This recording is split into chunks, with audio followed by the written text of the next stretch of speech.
अमित जी, आपको नेटवर्क 18 को ये इंटरव्यू देने का बहुत बहुत धन्यवाद।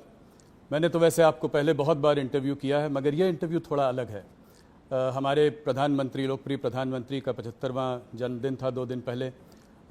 तो मुझे लगा कि प्रधानमंत्री को आपसे अच्छा और कौन जानता है। बहुत सारे लोग जानते हैं, ऐसा नहीं है। पर आप उनसे 4.5 दशक से जुड़े हुए हैं जी। तो मुझे लगा ये मौका अच्छा रहेगा कि थोड़ा मोदी की बात शाह के साथ। जी। मेरा पहला सवाल स्वाभाविक सा सवाल है, आप सबसे पहले मोदी जी से कब मिले? क्या चीज़ थी वो जिसने आपको उनकी ओर आकर्षित किया? देखिए, मिलना तो मेरा एक संघ की बैठक में ही हुआ था। संघ के एक वरिष्ठ पदाधिकारी का अहमदाबाद के कॉलेजियन स्वयंसेवकों के साथ संवाद था। इसकी तैयारी के लिए मोदी जी, मैं जहाँ रहता था वहाँ नारनपुर आए थे। 10-15 युवा स्वयंसेवकों के साथ वो कार्यक्रम में क्यों जाना चाहिए और संघ के काम के उद्देश्यों के बारे में बताते थे।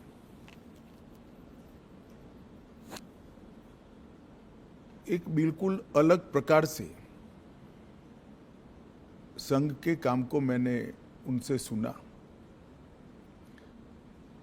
और कार्यक्रम में किस उद्देश्य से जाना चाहिए इसके बारे में भी युवाओं के लिए एक सटीक टिप्स भी थी और एक प्रकार से लंबे समय के लिए मार्गदर्शन भी था।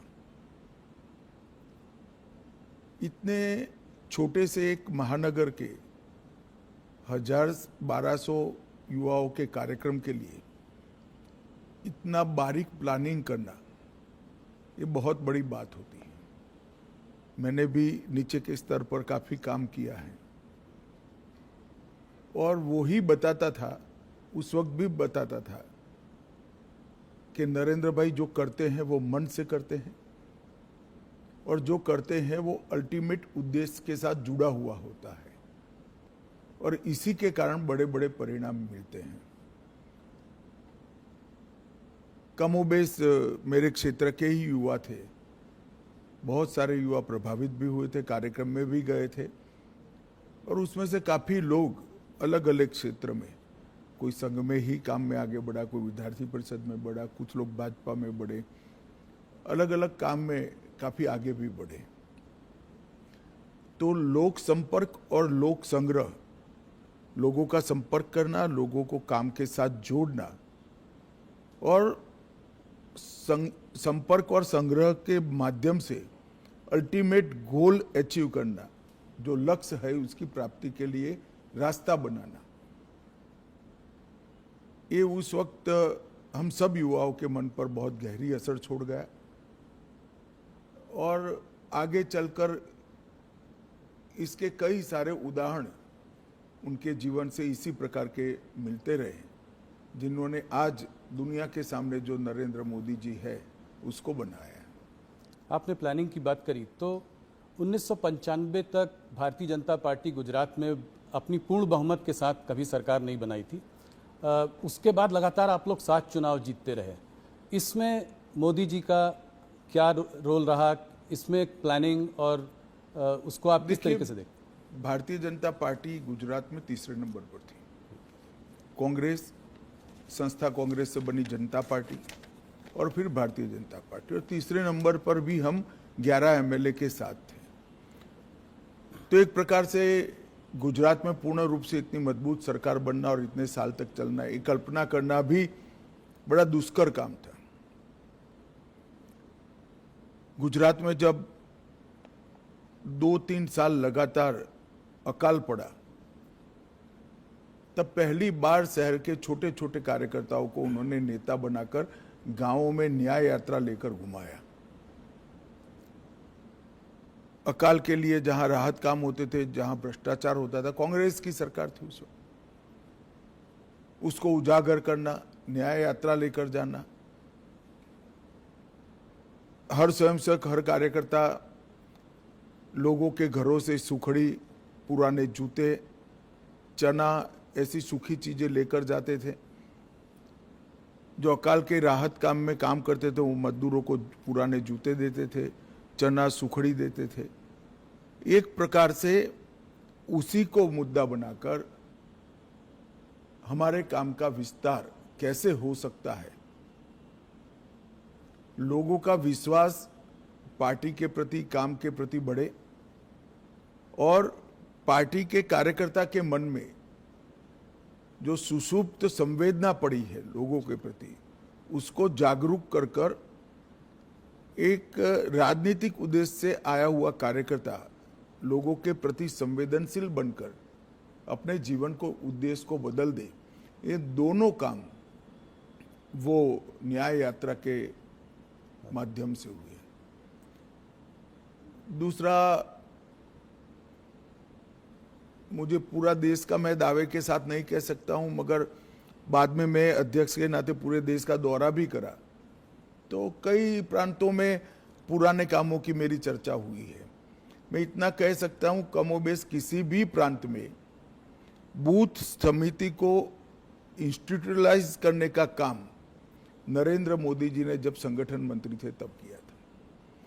पहली बार भाजपा की सदस्यता को बूथ के हिसाब से रजिस्टर में, उस वक्त कंप्यूटर वगैरह नहीं होते थे, हाथ पेन से रजिस्टर बनाए जाते थे, उसको सूचीबद्ध करना, इसकी सदस्यता का जो शुल्क आता है इसका हिसाब रखना और फिर उसका सत्यापन, ऑडिट भी करना, ये व्यवस्था बनाई गई। और मुझे बरोबर याद है, मैं उस वक्त उनके साथ ही दौरे करता था, मेरा हिसाब किताब का काम था और ऑडिट का काम था। लगभग गुजरात के 80% जिलों में बूथ समितियां, मंडल समितियां, जिला समितियां, इसका रिकॉर्ड बनना शुरू हुआ और वहीं से एक स्ट्रक्चर्ड ऑर्गेनाइजेशन के बेस की शुरुआत हुई। वो रजिस्टर के आधार पर कौन पार्टी छोड़ गया, कौन कितने लंबे समय तक काम किया, छोड़ गया तो क्यों छोड़ गया, ये सारी चीजों की समीक्षा भी होती थी, मीमांसा भी होती थी। और उसके कारण गुजरात में हम सब जो युवा उस वक्त नए आए थे, वो सभी को संगठन का काम करने का स्ट्रक्चर, तरीका क्या हो सकता है, एक भी भाषण के बगैर जो इस काम से जुड़े थे वो सब लोग समझ गए। तो आंदोलनों से पार्टी को खड़ा करना और आंदोलनों से बड़े हुए जनाधार को पार्टी के स्ट्रक्चर के ढांचे में ढाल देना, ये दोनों काम नरेंद्र मोदी जी जब संगठन का काम करते थे तब हुए और इसके कारण गुजरात प्रदेश भाजपा की एक मजबूत नींव पड़ गई। स्वाभाविक सी बात है, जब विजन भी बड़ा है, एग्जीक्यूशन भी इतना बढ़िया है, तो टफ टास्क मास्टर भी रहे होंगे। तो कुछ किस्सा सुनाइए जहाँ पे। ऐसे तो ढेर सारे किस्से आपको सब जगह मिल जाएंगे जी। मोदी जी हिसाब किताब कठोरता से लेते हैं, इसके कारण बहुत नाराजगी भी है। सरकार में मुख्यमंत्री बने तब भी, प्रधानमंत्री बने तब भी और संगठन का काम करते थे तब भी, मगर कभी भी व्यक्तिगत द्वेष के कारण किसी कार्यकर्ता को डांट डपूट लगाना या सार्वजनिक रूप से उसको अपमानित करना, ऐसा मैंने नहीं देखा। डांटने का या टोकने का जो भी कारण था, उसमें सूचिता थी, उसमें शिस्त थी और उसमें सिद्धांत था। सूचिता, शिस्त और सिद्धांत, तीनों चीजों के लिए ही कठोरता मैंने देखी है। मगर हाँ, एक प्रकार से अगर ब्रॉड एनालिसिस करना चाहेंगे तो कह सकते हैं वो बहुत टफ टास्क मास्टर है। आप कह रहे हैं आपने सबसे ज़्यादा उनके संग काम किया है, थोड़ा सा बताएं उनके आरएसएस का प्रभाव उनके ऊपर। आरएसएस के प्रचारक थे, कैसे उनको शेप किया आरएसएस की थिंकिंग ने? आरएसएस के संपर्क में जो भी आता है, संघ के संपर्क में आता है, उस पर संघ का प्रभाव निश्चित रूप से ही पड़े बगैर रह ही नहीं सकता। आज नरेंद्र मोदी जी जाने जाते हैं कैसे नेता के रूप में जिसके लिए देश सबसे प्रथम है, उसके बाद पार्टी है, उसके बाद पार्टी के कार्यकर्ता है। ये जो राष्ट्र प्रथम का पूरा इतना लंबा कालखंड 75 साल का जो दिखाई पड़ता है, मैं मानता हूं वो संघ के ही संस्कार है, और संघ के संस्कारों को लंबे डिसिप्लिन जीवन के तहत उन्होंने अपनी प्रकृति में बदला है। तो संघ के संस्कारों को स्वीकार करने में या उसके हिसाब से जीने में कोई तकलीफ नहीं पड़ती। जब प्रकृति ही व्यक्ति की ऐसी हो जाती है तो अपने आप काम उसी तरह से चलता है। अमित जी, काफ़ी लोग कहते हैं कि आप और मोदी जी एक ही सिक्के के दो पहलू हैं, तो इस जुगलबंदी का राज बताएं। कैसे केमिस्ट्री? कहना ठीक नहीं है। मोदी जी और कार्यकर्ता दोनों एक सिक्के के दो पहलू हैं। करोड़ों कार्यकर्ताओं के जीवन में उन्होंने रास्ता भी बताया है, कोई भटकता है तो उंगली भी पकड़ी है, कई लोगों के जीवन को नई ऊंचाइयां भी दी हैं, और हर कार्यकर्ता को पार्टी के सिद्धांतों के आधार पर जीने की आदत भी डाली है, क्योंकि वो स्वयं कार्यकर्ता हैं। उन्होंने प्रधानमंत्री बनने के बाद भी देश की इतनी बड़ी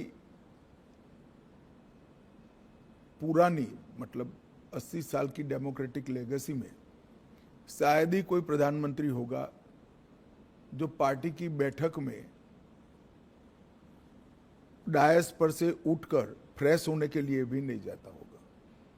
3 दिन की कार्यकारिणी है, जो 3 दिन पूरा वो मंच पर आपको सजग अवस्था में पूरी कार्यवाही में ध्यान देते हुए दिखाई पड़ेंगे। वो बीच बीच में माइक लेकर टोकते भी हैं, और एक प्रकार से मैं कहूँ तो इसके कारण कार्यकारिणियों की उपस्थिति बढ़ गई है, क्योंकि जब आपका नेता स्वयं ही बैठता है तो सभी लोगों को बैठना ही पड़ता है। मोदी जी लोगों से एक दिल का रिश्ता बना लेते हैं। मैंने देखा है कि बड़े बड़े ग्लोबल लीडर्स के साथ भी उनका 1-on-1 एक रिश्ता है। वो प्रोटोकॉल के बियॉन्ड जाकर एक रिश्ता बनाने की कोशिश करते हैं, चाहे वो ट्रंप हो, चाहे वो नेतन्याहू हो, पुतिन जी हो।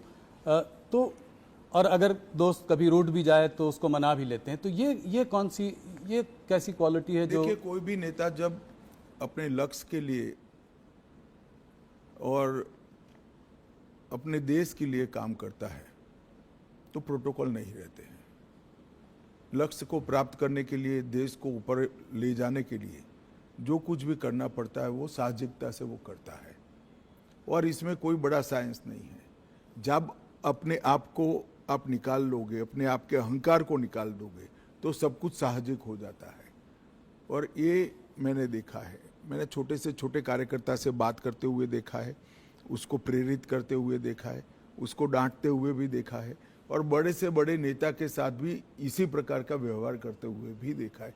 क्योंकि उद्देश्य पार्टी ठीक चले, राज्य ठीक चले, राष्ट्र ठीक चले, वो है। अंतर्राष्ट्रीय संबंधों में भी उन्होंने व्यक्तिगत रिश्ते तो बनाए, मगर वो व्यक्तिगत रिश्ते हमेशा भारत के उपयोग में आए। उनकी अंतर्राष्ट्रीय नेताओं की दोस्ती से मैं सार्वजनिक रूप से कहना नहीं चाहता, मगर ढेर सारी घटनाओं को मैं जानता हूं जिससे भारत को इतना फायदा हुआ है। कई प्रकार के अद्भुत फैसले हुए हैं जो कभी फॉरेन पॉलिसी के माध्यम से होना असंभव था, मगर वो देश के हित में हुई। बहुत बड़ी बात। 2014 की जीत, भारतीय जनता पार्टी की जीत, मोदी जी का प्रधानमंत्री बनना, ये अपने आप में एक ऐतिहासिक जीत थी। मैं आपके माध्यम से सवाल पूछना चाहता हूँ। आपको उस चुनाव में बहुत बड़ी एक जिम्मेदारी मिली है। आपको उत्तर प्रदेश को डिलीवर करना था भारतीय जनता पार्टी के लिए। उस वक्त कैसे आपने इसको किया और मोदी जी ने कैसे इसका मार्गदर्शन किया? देखिए, पूरे देश भर में कांग्रेस के खिलाफ गुस्सा और नफरत दोनों थी, और मोदी जी के एक प्रकार से 12 साल के मुख्यमंत्री काल के कारण गुजरात मॉडल पूरे देश को आकर्षित करता था। जो कमियां कांग्रेस के शासन में दिखाई पड़ती थी, वो कमियों का जवाब मोदी जी की खूबियों में दिखता था। तो एक बड़ा जन आकर्षण था नरेंद्र मोदी जी के लिए। उत्तर प्रदेश में मेरे लिए जिम्मेदारी ये थी कि संगठन ठीक ठाक कर कर इस लोकप्रियता को वोट में कन्वर्ट करना और वोट को मतपेटी के अंदर कैद करना। और उत्तर प्रदेश में जातिवाद से ऊपर उठकर देश के हितों के लिए वोटिंग की पैटर्न लोगों के दिमाग में ठसाना। और मुझे लगता है कि भारतीय जनता पार्टी उत्तर प्रदेश में सफलता के साथ ये कर सकी थी। हमने मोदी जी देश बदल सकते हैं ये विश्वास भी खड़ा किया। देश बदलेगा, देश बदलना है तो उत्तर प्रदेश को बदलना ही पड़ेगा, इसलिए मोदी जी उत्तर प्रदेश बदल सकते हैं ये विश्वास खड़ा किया। और जातियों की भावना से ऊपर उठकर उत्तर प्रदेश और देश के भले के लिए वोटिंग करने की एक वोटिंग पैटर्न भी हम खड़ी कर पाए। इसके लिए सघन प्रवास, संगठन का रिपेयरिंग, ढेर सारी चीजें थी, मगर मुख्य मुद्दा मोदी जी की लोकप्रियता जो अर्जित हुई थी, मोदी जी से जो आस बनी हुई थी, वो आस को एनकेस करने का यंत्रणा खड़ी करना था। मुझे लगता है हम ठीक से कर पाए, इसलिए इतना अच्छा परिणाम हमें मिला था। जहां एक तरफ मोदी जी इतने लोकप्रिय नेता हैं, ग्लोबल लीडर्स के संग भी उनका इतना अच्छा तालमेल है, ऑपोजिशन लीडर्स जैसे कि राहुल गांधी, ममता बनर्जी, ये लोग उनको तमाम तरीके से गाली देते रहते हैं, जलील करते रहते हैं, तो इसको आप कैसे देखते हैं? कोई उनको मौत का सौदागर बुलाता है, कोई। देखिए, एक दुर्भाग्यपूर्ण चीज है कि राजनीति सिद्धांतों की जगह व्यक्तिगत बातों पर ले जाने का प्रयास हुआ है। और राजनीति में जिस प्रकार की भाषा का प्रयोग होता है, मैं नहीं मानता वो हमारी डेमोक्रेटिक व्यवस्था को पुष्ट करेगी। लोकतांत्रिक व्यवस्था में स्तर विहीन राजनीति एक दीमक के समान होती है जो लोकतांत्रिक व्यवस्था की जड़ों को खा जाती है।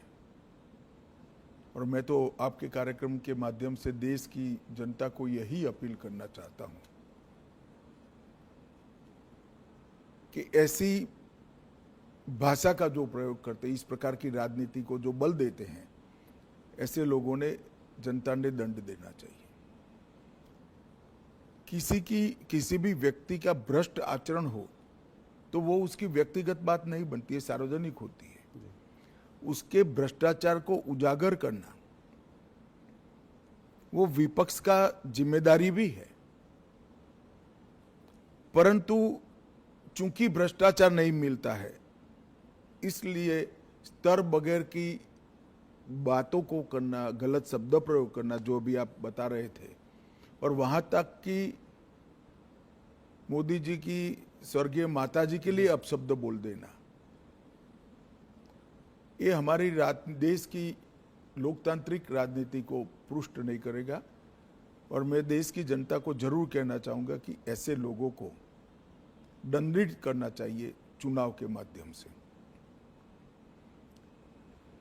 पार्लियामेंट देश की सबसे बड़ी पंचायत है,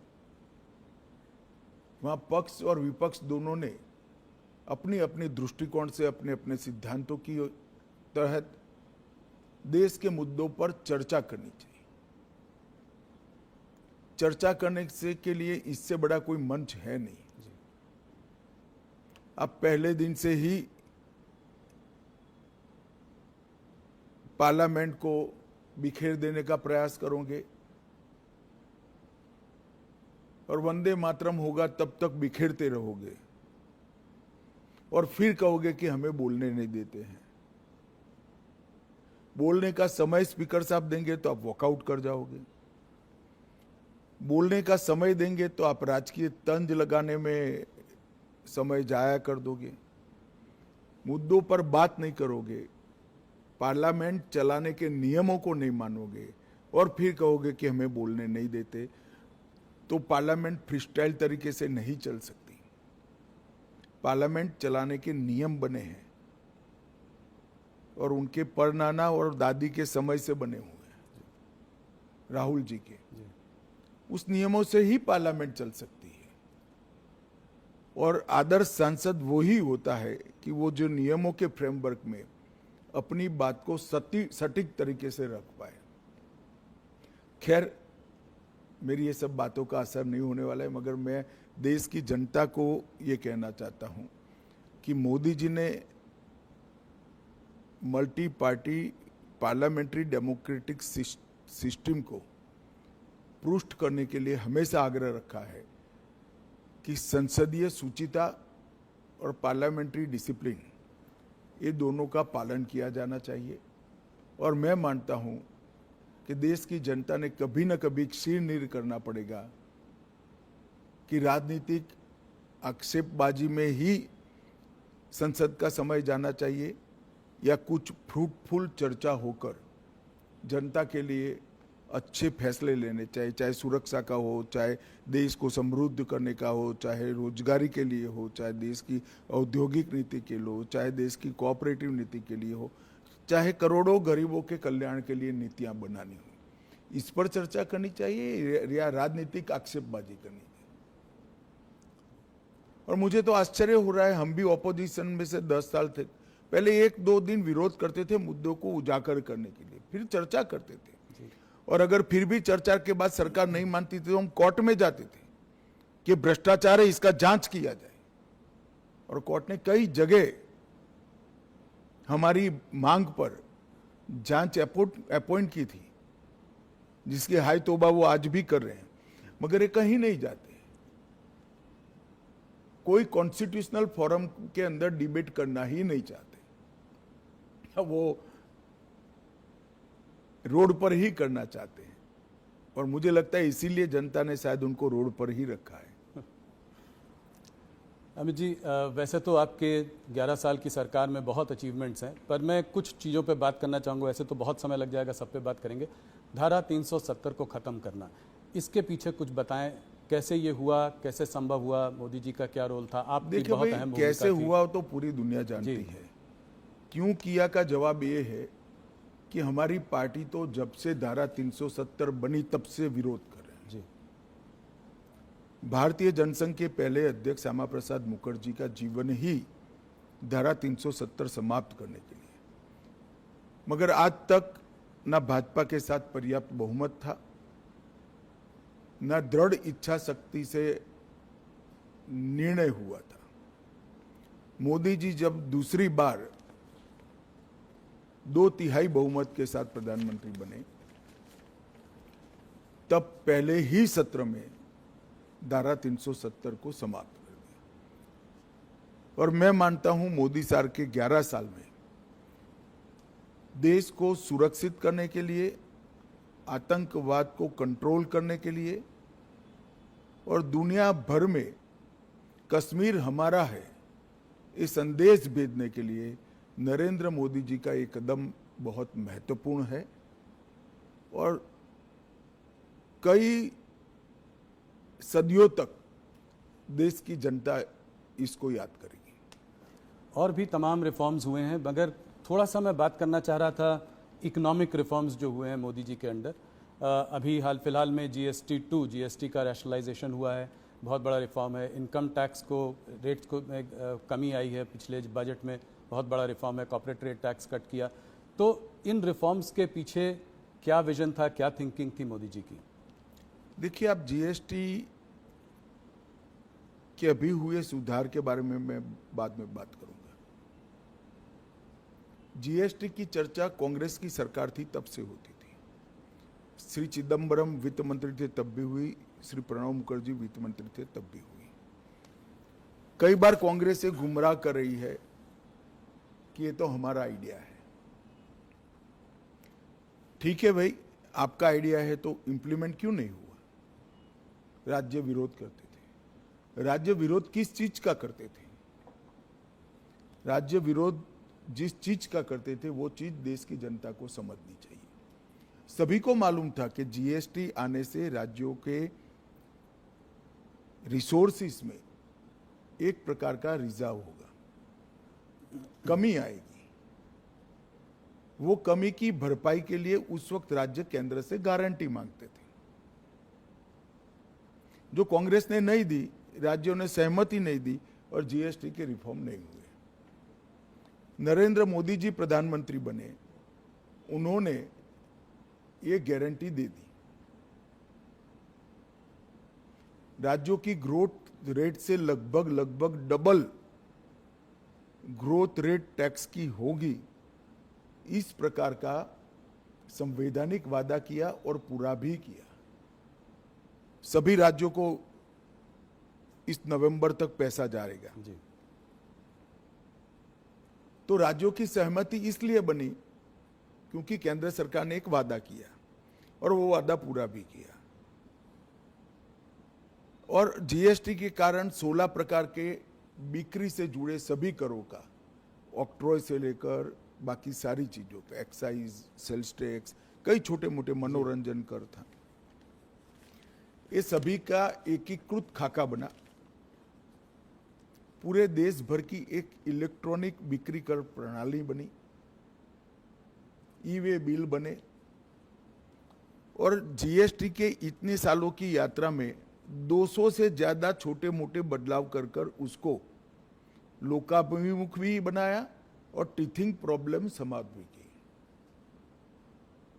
ये करते करते करते देश की इनकम भी बढ़ी, 80,000 करोड़ से लेकर 2 लाख करोड़ तक। अब राज्यों का भरोसा बढ़ा, जनता का भरोसा बढ़ा, व्यापारियों का भरोसा बढ़ा। तब चूंकि इनकम बढ़ चुकी है, टैक्स के अंदर 395 से ज्यादा चीजों पर टैक्स कम किया गया। ढेर सारी चीज जो रोजमर्रा के उपयोग की है, इसमें 0% किया या 5% किया। कुछ सेक्टर विशेष को, जिससे देश की निकास को, एक्सपोर्ट को फायदा हो सकता है, उसमें भी एक वैज्ञानिक जीएसटी का दर रखकर निकास को ही प्रोत्साहन दिया। जो रोजगारी से जुड़े हुए क्षेत्र थे, किसानों से जुड़े हुए क्षेत्र थे, लोगों के स्वास्थ्य से जुड़े हुए क्षेत्र थे, वो सभी को टैक्स में कटौती कर दी। और इससे खाने पीने की चीजें, रोजमर्रा के जीवन उपयोग की दवाइयाँ, किसानों के उपयोग की चीजें, महिलाओं के उपयोग की चीजें, हेल्थ सेक्टर से जुड़े हुए इंश्योरेंस। अब व्हीकल एक प्रकार से रिक्वायरमेंट बन चुका है, चाहे 2 व्हीलर हो चाहे 4 व्हीलर हो, वो सभी में टैक्स की कटौती हुई। ढेर सारी चीजों में इस जीएसटी रिफॉर्म से फायदा होने वाला है। मैं मानता हूं ये बहुत बड़ा कदम है और इससे जनता का भरोसा बढ़ा है कि अगर हम टैक्स भरकर सरकार की नेट को बड़ा करते हैं तो सरकार टैक्स की कटौती कर कर फायदा जनता को ही पहुंचाएगी। और ये भरोसा आजादी से अब तक अदृश्य था। पहली बार वो दिखाई पड़ता है कि कोई भी सरकार अपने बढ़े हुए टैक्स को ये कहकर प्रोत्साहित करेगी कि भाई आप टैक्स भर रहे हो तो अब हम टैक्स कम करेंगे, तो ज्यादा से ज्यादा लोग टैक्स के नेट में भी आएंगे। मुझे विश्वास है इनकम भी कम नहीं होगी, इन्वेस्टमेंट बढ़ेगा, इन्वेस्टमेंट बढ़ेगा, बाजार में एक प्रकार से तेजी भी आएगी और लोगों को सस्ता भी मिलेगा और यहाँ उत्पादन की गतिविधियां भी बढ़ेगी और देश की निकास भी बढ़ेगी। एक तो मल्टी डायमेंशनल,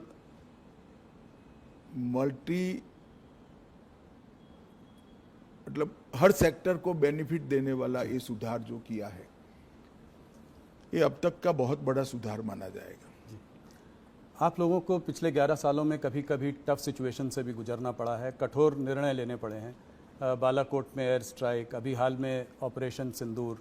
तो क्या मैसेज भेज रहे हैं आप इससे? मोदी जी दुनिया को क्या मैसेज भेज रहे हैं? बालाकोट और ऑपरेशन सिंदूर की तो मैं बाद में बात करूंगा। सबसे पहले सबसे कठोर परिस्थिति थी जिसमें मैं मानता हूं कि दुनिया में सबसे सफल होकर मोदी जी के नेतृत्व में देश निकला है, वो कोरोना का काल था। जी। पूरी दुनिया में आज सब लोग स्वीकार करते हैं कि कोरोना का भारत का प्रबंधन सबसे अच्छा था। जी। इसके कारणों का जब एनालिसिस करते हैं तो दिखाई पड़ता है कि कई सारे देशों में कोरोना के खिलाफ सरकारें लड़ती थी। भारत में कोरोना के खिलाफ केंद्र सरकार, राज्य सरकार और जनता तीनों लड़ते थे। और ये मूड बनाने के लिए मोदी जी ने ढेर सारे व्यंग सहे, ढेर सारी अवहेलना सही, ढेर सारे ताने भी सहे। कोई कहता था कि थाली बजाने से कोरोना नहीं जाता, कोई कहता था दिया जलाने से कोरोना नहीं जाता था, कोई कहता था जनता कर्फ्यू कर कर क्या निकाल लोगे। मगर ये सब चीजों ने देश के हर व्यक्ति का कोरोना के खिलाफ लड़ने का एक मॉरल बनाया, सामूहिक लड़ाई का मनोबल बनाया। और फिर सबसे पहले वैक्सीन के लिए टीम गठित करना, इसको समय समय पर प्रोत्साहित करना, दुनिया में सबके साथ ही कमोबेश हमारा वैक्सीन बन गया। और सबसे बड़ी बात, टेक्नोलॉजी का उपयोग करके 140 करोड़ लोगों का वैक्सीनेशन करना और इसकी रिसीट पहुंचा देना, ये बहुत बड़ा काम है। और कोरोना के दूसरे हमला जब हुआ तब मुझे मालूम है अचानक ऑक्सीजन की कमी देश में होने लगी। कंजम्पशन से 4 गुना ज्यादा ऑक्सीजन चाहिए था। दुनिया भर से सिलेंडर, ऑक्सीजन कहाँ से मिल सकता है वहाँ से लाना और लोगों तक पहुँचाना, ये काम अहर्निश हुआ। जनता ने भी देखा, जनता ने भी सराहा, दुनिया भर ने भी सराहा है। इससे ज़्यादा टफ स्थिति हो नहीं सकती। कई सारी पार्टियों की सरकार को एक साथ लेकर, पार्लियामेंट से पंचायत तक पूरे तंत्र को एक साथ लेकर, 140 करोड़ की जनता को एक साथ लेकर ये लड़ाई लड़ना, मैं मानता हूँ बहुत बड़ी सिद्धि है नेतृत्व की। और मोदी जी इसके लिए संपूर्ण यश के अधिकारी हैं। जहाँ तक उरी, पुलवामा और पहलगाम हमले का जवाब देने का सवाल था, सर्जिकल स्ट्राइक, एयर स्ट्राइक और ऑपरेशन सिंदूर, और उसके बाद में ऑपरेशन महादेव, ये भारतीय जनता पार्टी का कमिटमेंट है कि हमारी सरकारें टेररिज्म के खिलाफ जीरो टॉलरेंस रखती हैं। और मोदी जी के नेतृत्व में ये कोई कोरा नारा नहीं है, पॉलिसी है। और जब जब भी समय आया हम इस पॉलिसी पर कठोरता के साथ काम करते हुए दिखाई पड़े। पहले भी हमले हुए थे, बड़े बड़े हमले हुए हैं। मुंबई पर हमला हुआ, कई सारे हमले हुए, सीरीज ऑफ शहरों में सीरियल बॉम्ब ब्लास्ट हुए, मगर कभी भी जवाब नहीं दिया गया। हमने बड़ा युद्ध कर कर देश के विकास को रोका भी नहीं है, मगर हर बार कठोर जवाब देकर एक संदेश दे दिया है कि भारत की सीमा और भारत की सेना और भारत की जनता के साथ खिलवाड़ नहीं करते, वरना दंड भुगतना पड़ता है। और ऑपरेशन सिंदूर में जिस तरह से उनकी तंजीमों के हेडक्वार्टर उड़ा दिए गए, पाकिस्तान के क्षेत्र में जाकर, पूरी दुनिया आश्चर्यचकित होकर भारत के ऑपरेशन को देखी। और वो नेतृत्व के दृढ़ इच्छा शक्ति के बगैर नहीं हो सकता। अमित जी, आप हिस्ट्री में बहुत रुचि रखते हैं, तो मेरा एक सवाल है कि इस देश में लॉन्गेस्ट सर्विंग प्राइम मिनिस्टर्स को अगर लिया जाए तो नेहरू जी, इंदिरा जी और मोदी जी का नाम है। मोदी जी को आप नेहरू और इंदिरा जी से कैसे कंपेयर करेंगे? देखिए, मोदी जी ने देश की इकोनॉमी की साइज और स्केल दोनों को बदला है। गरीबी हटाओ के पॉलिटिकल नारेज को जमीन में तब्दील किया है, जमीन पर तब्दील किया है। 25 करोड़ लोग इस देश के गरीबी रेखा से बाहर आ जाए, वो बहुत बड़ी बात है। 60 करोड़ लोगों के जीवन में घर देना, शौचालय देना, घर में गैस का सिलेंडर देना, घर में बिजली देना, 5 किलो अनाज प्रति व्यक्ति प्रति माह मुफ्त देना, 5 लाख तक का इलाज करा कर देना, घर में शुद्ध पीने का पानी पहुंचाना। एक 11 साल के अंदर 60 करोड़ लोगों के जीवन स्तर को इस तरह से उठा लेना, इसके जीवन को परिवर्तित करना, जिसकी वो पीढ़ियों से राह देख रहा था, मैं मानता हूँ ये बहुत बड़ा उपलब्धि है। देश की सेनाओं को आधुनिक करना, देश को सुरक्षित बनाना, मेक इन इंडिया का स्वप्न साकार करना और देश के अर्थतंत्र को 11वें नंबर से 4थे नंबर पर पहुंचा देना और 2047 में महान भारत की रचना का संकल्प सिर्फ नेतृत्व का नहीं, 140 करोड़ लोगों का विश्वास जगाना कि 2047 में भारत महान होगा, दुनिया में सर्वोच्च स्थान पर होना, ये अपने आप में बहुत बड़े अचीवमेंट है। मूल्यांकन तो इतिहास ही करेगा, मगर मैं मानता हूँ शायद भारत में किसी भी प्रधानमंत्री ने एक दशक के काम में इतनी सारी सिद्धियां प्राप्त नहीं की है। ढेर सारी चीजें मेरी बोलने में छूट भी गई होगी हर क्षेत्र के अंदर, चाहे शिक्षा नीति बनाना हो, चाहे विदेश नीति के अंदर रीढ़ की हड्डी इम्प्लांट करनी हो, इस सभी चीजों में मोदी जी ने बहुत अच्छे तरीके से देश के हर नागरिक का गौरव बढ़ाया है, इसके सर को ऊंचा किया है। किसी लीडर की आपको याद दिलाते हैं वो, कोई बड़े व्यक्तित्व की? ऐसे कंपैरिजन करना ठीक नहीं है, सभी लोग अपने अपने समय में बड़े होते हैं, सभी का अपना काम करने का तरीका होता है, मगर जहाँ तक अचीवमेंट का सवाल है, मोदी जी के समय में सबसे ज़्यादा हुए।